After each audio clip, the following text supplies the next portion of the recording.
Zdravím všetkých proamerických Američanov.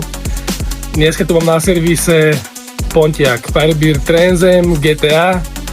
Je to čistokrvný Američan, V8 a ideme pozrieť, ja idem pozrieť, prečo tá potvora nechce štartovať.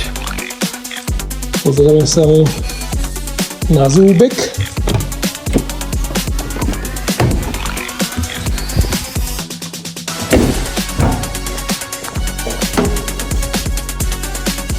Takže ešte 8, 5-7 liter a nea točiť. Pravdepodobne bude skapaté palivové čerpadlo, takže auto pôjde na zdvihák a palivové čerpadlo sa nachádza pod nádržou, takže nádrž dole. Takže nádrž mám dole. Po boji. Tak to vyzerá čerpadlo. Mám už voľačo na sebu. A aby som to dal dole, tak išiel dole prvý výfúk časti, teda nejaké časti zadnej nápravy. Tuto je.